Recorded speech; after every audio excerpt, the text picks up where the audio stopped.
The silent storm, Cale Brennan, kept his head down as he walked through the crowded hallways of Roosevelt High School, his worn sneakers squeaking softly against the polished linoleum floor.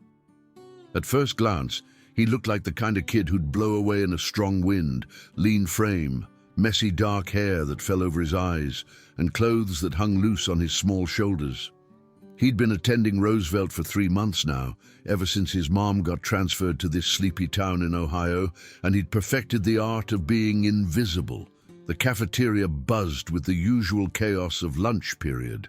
Kyle grabbed his tray and scanned the room for an empty table, preferably one tucked away in a corner where he could eat in peace. His eyes briefly met those of Emma Rodriguez, a girl from his chemistry class who always sat with the theater kids. She had kind eyes and a warm smile that made his chest tighten in a way he didn't quite understand. He quickly looked away, focusing on finding his usual spot near the windows. "Well, well, look what crawled out from under a rock," came a voice that made Cale's stomach drop. Travis Kellerman stood blocking his path, all 6 feet of quarterback muscle and perfectly styled blonde hair. Behind him flanked his usual crew, Brock Sullivan, built like a brick wall with arms that strained against his Letterman jacket, and Dylan Reed, whose cruel smirk seemed permanently etched on his face. Travis had taken an immediate dislike to Cale from day one, though Cale had never figured out exactly why. "Moving kind of slow today, aren't you, Twig?" Travis sneered, deliberately stepping into Cale's path. "Maybe you need some help picking up the pace." Cale tried to sidestep around them, but Brock moved to block him. The cafeteria had grown quieter, students sensing the familiar tension that preceded one of Travis's shows. Cale's grip tightened on his lunch tray as he looked for another escape route. "I'm talking to you, freak," Travis said, his voice getting louder. "What, cat got your tongue? Or are you just too much of a coward to speak up?" The words stung, but Cale bit back his response. He'd learned long ago that fighting only made things worse. His father had taught him that lesson the hard way during those late nights in the garage behind their old house in Detroit. The heavy bag still hung there in his mind, along with his dad's voice. "Control, Cale. A real fighter knows when not to fight. Leave him alone, Travis." Emma's voice cut through the tension as she approached their table. "He's not bothering anyone." Travis's grin widened as his attention shifted to her. "Oh, look, the little theater geek wants to play hero. That's sweet, Em, real sweet. But this doesn't concern you." "Actually, it does concern me," Emma said, lifting her chin defiantly. "Kyle's my lab partner, and he's twice as smart as any of you knuckleheads." The insult hit Travis like a slap. His face darkened, and Cale saw the dangerous glint in his eyes that appeared whenever someone challenged his authority. Cale stepped forward, positioning himself slightly between Travis and Emma. "It's okay," he said quietly. "I was just leaving." But Travis wasn't done. No, I think we need to settle something here. Your little girlfriend seems to think you're something special. Maybe we should test that theory." Before Cale could react, Travis shoved him hard in the chest. Cale stumbled backward, his lunch tray flying from his hands.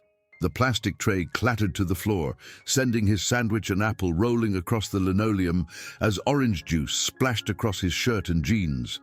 The cafeteria erupted in laughter and gasps. Kyle stood there dripping with juice, his cheeks burning with humiliation.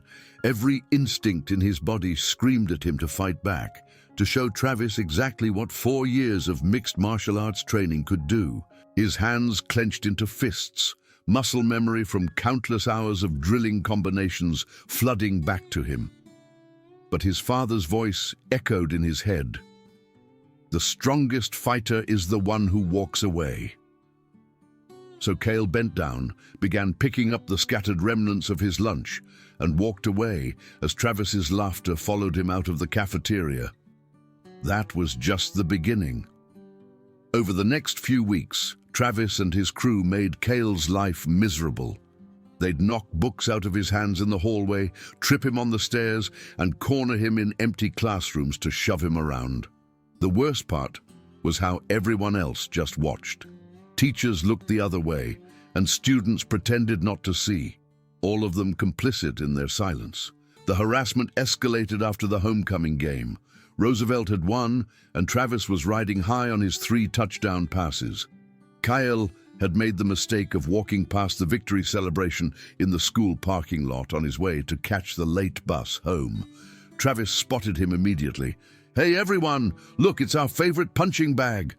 Travis called out, his voice carrying across the crowd of celebrating students. "Come here, Twig.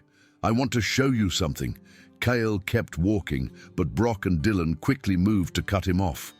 The crowd formed a loose circle around them, phones appearing as students sensed something big was about to happen.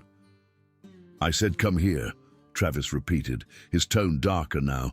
"Don't make me come get you." With nowhere to run, Kyle reluctantly approached. Travis threw an arm around his shoulders in a mock-friendly gesture that fooled no one. "You know what I realized tonight?" Travis said, loud enough for everyone to hear. "I realize that you're like a good luck charm for us. Every time we beat you up, we win our games. So I'm thinking maybe we should make this a regular thing." The crowd laughed, and Kyle felt his face burn with shame. He tried to pull away, but Travis's grip tightened. "Where you going, Lucky Charm?" "The fun's just getting started." Travis shoved him hard, and Kale stumbled backward into Brock's waiting arms. Brock shoved him forward to Dylan, who pushed him back toward Travis. They passed him around like a rag doll, while the crowd cheered and recorded everything on their phones. "Stop it!" Kyle said, his voice barely audible over the noise. "What was that?" Travis cupped his ear mockingly. "I didn't hear you." "I said stop it." Kyle's voice was stronger this time, but still controlled. Travis laughed. "Or what, you'll cry? Maybe call your mommy?" He grabbed the front of Kyle's shirt and pulled him close. "Listen carefully, freak. You don't get to tell me what to do. You don't get to tell anyone what to do. You're nothing. You're less than nothing." Then he pushed Kale hard enough to send him sprawling on the asphalt, skinning his palms and tearing his jeans. The crowd erupted in laughter and applause as Travis took a bow. Kyle picked himself up, brushed the gravel from his hands, and walked away without a word. But something had changed inside him. The careful control he'd maintained for months was starting to crack. The breaking point came 3 days later. Kyle was in the library during lunch, trying to catch up on homework while avoiding the cafeteria altogether, when Emma found him. She slid into the chair across from him, her expression concerned. "You've been avoiding me," she said softly. "I'm trying to keep you out of this," Kyle replied without looking up from his textbook. "Travis is dangerous when he's angry, and you made him angry." "I made him angry. Kyle, he was already picking on you. I just stood up to him. And now he's going to come after you, too." Kyle finally met her eyes. "I don't want you to get hurt because of me." Emma reached across the table and touched his hand. "Maybe if you stood up to him, he'd back down. Bullies are usually cowards at heart." Kyle pulled his hand away. "It's not that simple." "Why not? What's the worst that could happen? He beats you up, he's already doing that." If only she knew, Kyle thought.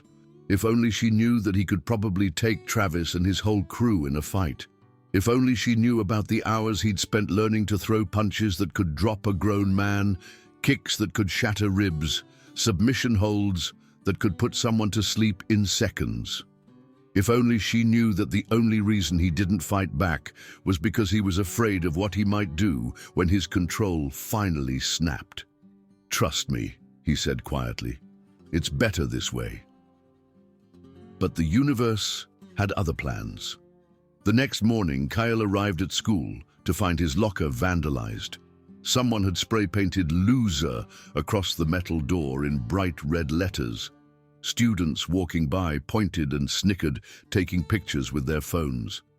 Kyle felt his jaw clench as he worked the combination, trying to ignore the humiliation burning in his chest. Inside his locker, he found the real surprise. His backpack had been slashed open, his textbooks scattered and torn, his notebooks reduced to confetti. Months of work destroyed. But what made his blood run cold was the note taped to the inside of his locker door. "Your girlfriend is next. T." Kyle crumpled the note in his fist, his hands shaking with barely contained rage. He thought about Emma's kind smile, her gentle nature, the way she'd stood up for him when no one else would. The idea of Travis hurting her made something primal and violent stir in his chest. He found Emma between first and second period, standing at her locker with tears in her eyes. Her backpack lay open on the floor, its contents scattered everywhere. Her chemistry notebook had been torn to pieces, and someone had written "Theta Freak" across her locker in permanent marker. "They did this because of me," Kyle said, his voice tight with guilt. "It's not your fault," Emma said, but her voice wavered as she knelt to gather her things. "Yes, it is." Kyle helped her collect her scattered books, his movements sharp and angry. "I should have done something sooner." "Kyle!" "No." He stood up abruptly, his decision made. "This ends today." For the rest of the morning, Kyle felt different. The careful mask of invisibility he'd worn for months was slipping away, replaced by something harder and more dangerous. Students who'd ignored him for weeks suddenly seemed to sense the change, giving him a wider berth in the hallways. During lunch, he didn't even try to avoid the cafeteria. He walked straight to the center of the room where Travis sat with his crew, holding court at their usual table. Conversations died as he approached, the entire cafeteria falling silent. "We need to talk," Kyle said, his voice carrying clearly in the sudden quiet. Travis looked up from his sandwich, surprised but amused. Well, look who grew a backbone. What's wrong, Twig? Did someone hurt your feelings?" "You crossed a line when you went after Emma." Travis's grin widened. "Did I? And what exactly are you going to do about it?" Kyle met his eyes steadily. "Meet me behind the gym after school, just you and me." The challenge hung in the air like an electric charge. Travis's face went through several expressions: surprise, confusion, and then cruel delight. "Are you seriously challenging me to a fight?" Travis stood up, using his height advantage to loom over Kyle. "Do you have any idea how badly I'm going to hurt you?" "We'll see," Kyle said simply, then turned and walked away. The news spread through Roosevelt High like wildfire. By the time the final bell rang, half the school was buzzing with excitement about the showdown between Travis Kellerman and the quiet kid nobody knew.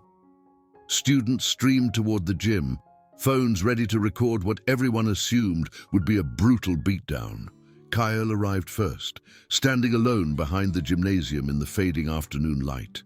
The space was partially hidden from the school building by a row of pine trees, making it a popular spot for fights that teachers wouldn't easily spot. He rolled his shoulders and took several deep breaths, centering himself the way his father had taught him. Travis arrived with his usual entourage, Brock, Dylan, and about 30 other students who'd come to watch the show. Emma was there too, her face pale with worry. She'd tried to talk him out of it during their last class, but Kyle's mind was made up. "Last chance to back down, Twig," Travis called out as he approached. "Walk away now, and I'll only beat you half to death." "I'm not walking away," Kyle replied calmly. Travis shrugged and began pulling off his Letterman jacket, handing it to Brock with a theatrical flourish. The crowd formed a rough circle around them, phones raised and ready. Travis was playing to his audience, flexing his muscles and shadow boxing while his friends cheered. "This is going to be fun," Travis said, cracking his knuckles. "I've been wanting to really cut loose on you for months." Kyle said nothing. He simply stood there, relaxed but alert, his hands loose at his sides. To the crowd, he looked like a lamb being led to slaughter. Only Emma seemed to sense that something was different about his posture, the way he held himself with quiet confidence. "Come on!" Travis taunted, raising his fists in a sloppy boxing stance. "At least try to fight back. Make it interesting." He threw the first punch, a wild haymaker aimed at Cale's head. It was exactly the kind of telegraphed, overcommitted strike that would have been easy to counter, but Cale simply stepped aside and let it pass harmlessly by. Travis stumbled forward, off balance from the missed punch. "Stand still and fight me," Travis snarled, throwing another wild swing.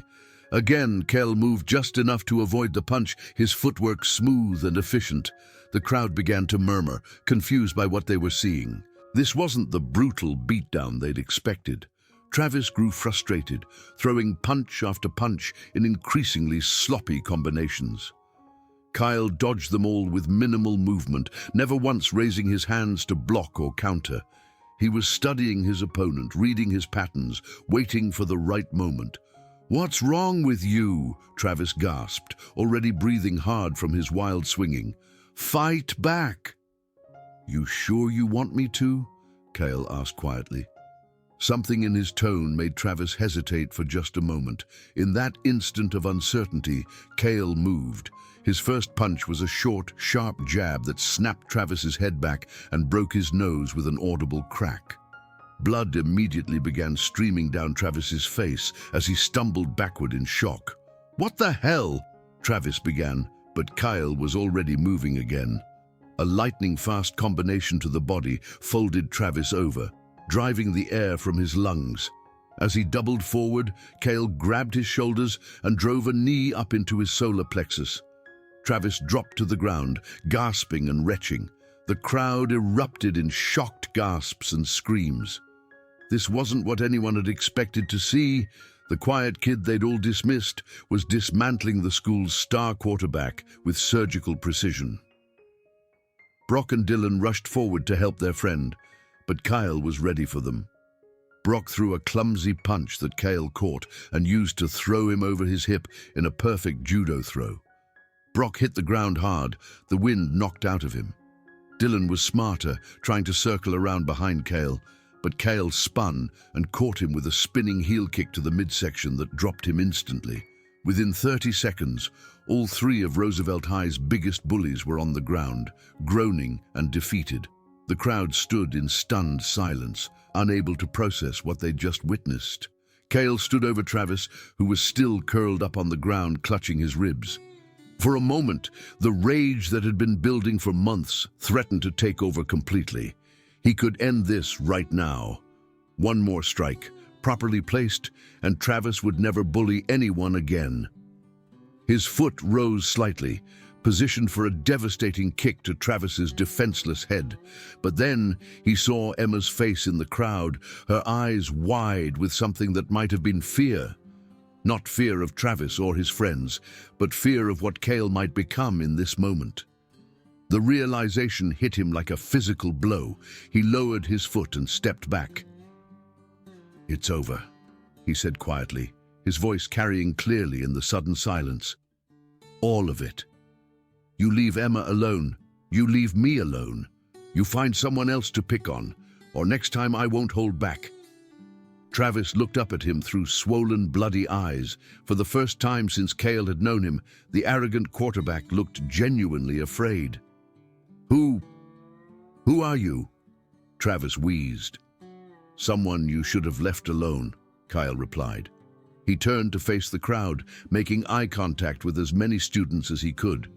"And the rest of you," he said, his voice calm but carrying an edge of steel. "You all watched this happen for months. Every single one of you who stood by and did nothing while these three made my life hell. You're just as guilty as they are." The shame on their faces told him his words had hit home. These were the same students who'd laughed at his humiliation, who'd recorded his beatings on their phones, who'd treated his suffering like entertainment. Now, they couldn't meet his eyes. Emma pushed through the crowd, her face shining with something that might have been pride. She stopped in front of him, searching his face as if seeing him for the first time. "Where did you learn to fight like that?" she asked. "My dad," Kyle said simply. "He thought it was important that I knew how to defend myself. Turns out he was right." "Why didn't you ever fight back before?" Kyle looked down at Travis, who was being helped to his feet by his defeated friends. All three of them looked broken, not just physically, but spiritually. Their entire identity had been built on being the strongest, the toughest, the ones who could push everyone else around. That illusion had been shattered in less than a minute. "Because I was afraid of this," he said quietly. "Afraid of what I might become if I let myself fight. My dad always said the strongest person in the room is usually the one who never has to prove it." Emma stepped closer, close enough that he could smell her shampoo. "And now? Now they know," Kyle said, watching as Travis limped away with his friends supporting him. "And hopefully, that's enough." Word of the fight spread through Roosevelt High like wildfire. By the next morning, everyone knew what had happened behind the gym. The video recordings had made their way to social media, where they were shared thousands of times with captions like, "Quiet kid destroys school, bullies," and "When keeping it real goes wrong." The change in how people treated Kyle was immediate and dramatic. Students who'd ignored him for months now nodded respectfully when they passed him in the halls. Teachers who'd turned a blind eye to his torment suddenly took notice of him, offering help with assignments and asking how he was doing. Travis, Brock, and Dylan became pariahs overnight. The very students who'd cheered for them during football games now whispered behind their backs about how they'd been humiliated by someone half their size. The social hierarchy of Roosevelt High had been turned upside down in the span of 30 seconds. 3 days after the fight, Kyle was eating lunch in the cafeteria, no longer hiding in the library, when Travis approached his table. The quarterback's face was still bruised and swollen, his nose clearly broken despite medical attention. He moved carefully, as if his ribs were still tender. "Can I sit down?" Travis asked quietly. The question surprised everyone within earshot. Conversations stopped as students strained to hear what was happening. Kyle gestured to an empty chair, and Travis sat down gingerly. "I wanted to apologize," Travis said, his voice barely above a whisper. "What I did to you, to Emma, it was wrong. I know that now." "What changed your mind?" Kyle asked. Travis was quiet for a long moment, staring down at his hands. "My dad," he said finally. "When he saw the video, he lost it. Told me I was acting just like my grandfather, his dad. Apparently, Grandpa was a real piece of work. Used to beat up anyone smaller than him just because he could. Dad said he spent his whole life trying not to become that man, and here I was, turning into exactly what he hated most." He looked up at Kyle with something that might have been respect. "He also said you could have really hurt me at the end there. Said you pulled that last kick, that someone with your training could have put me in the hospital if you'd wanted to. Your dad knows about martial arts. Did some boxing in the military. He recognized your technique. Said you had at least 4 or 5 years of serious training. Is that true?" Kyle nodded. "Started when I was 12. My dad thought it would help with discipline and confidence. Did it. Eventually." Kyle took a bite of his sandwich, considering his words. "Took me a long time to understand that real strength isn't about how hard you can hit someone. It's about having the control not to hit them at all." Travis nodded slowly. "I get that now. Look, I know this doesn't fix anything, but I wanted you to know that I'm done. No more picking on people. No more being that guy. What about your friends? Brock and Dylan, they're done too. Trust me, none of us want a rematch." Travis stood up carefully, wincing slightly as he moved.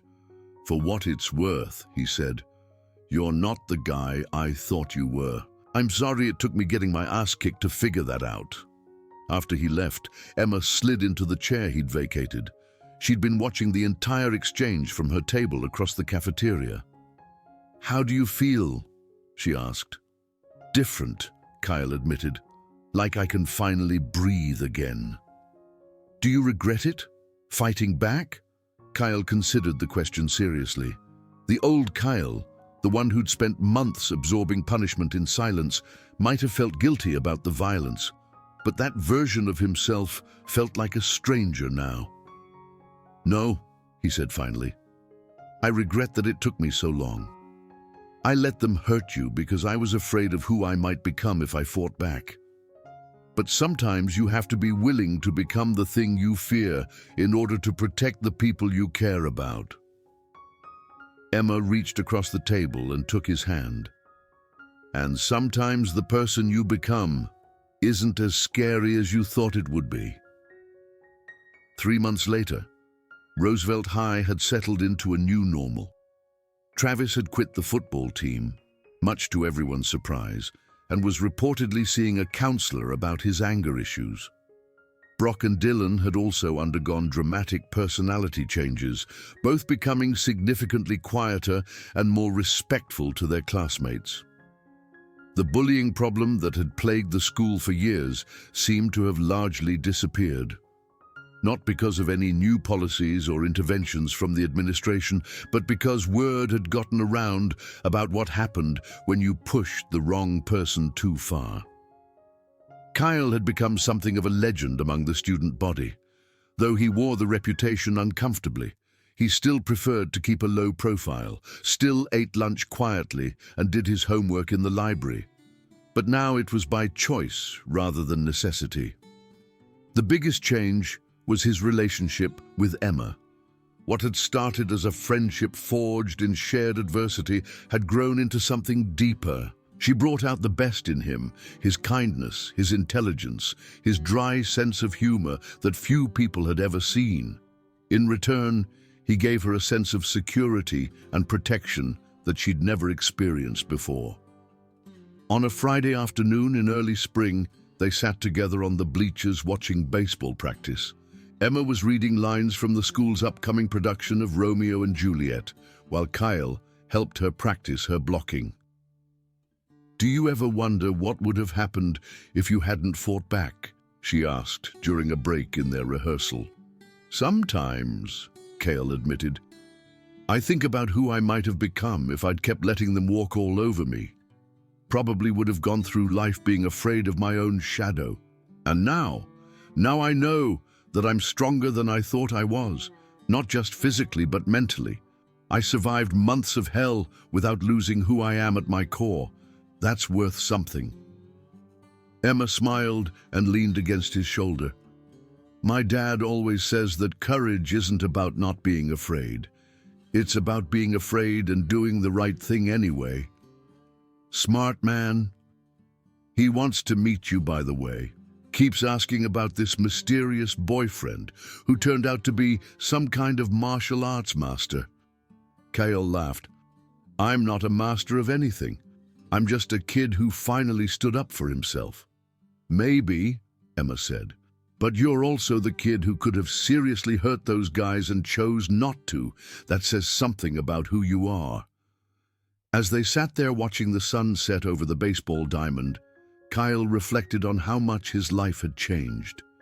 6 months ago, he'd been invisible, powerless, counting down the days until graduation when he could escape to somewhere new and start fresh. Now, he felt like he actually belonged here, like Roosevelt High was finally home. The scars from his months of torment would always be there, but they'd been transformed into something else. A reminder of his own resilience, his capacity to endure and overcome. He'd learned that sometimes you have to fight for your place in the world, but you don't have to lose yourself in the process. Most importantly, he'd learned that true strength comes not from the ability to hurt others, but from the wisdom to know when violence is necessary and the discipline to stop once justice has been served. In the end, that was the lesson his father had been trying to teach him all along. The quiet kid from Detroit had found his voice at Roosevelt High, and in doing so, he'd discovered something valuable about himself. He was exactly as strong as he needed to be, no more and no less. And sometimes that was enough to change everything.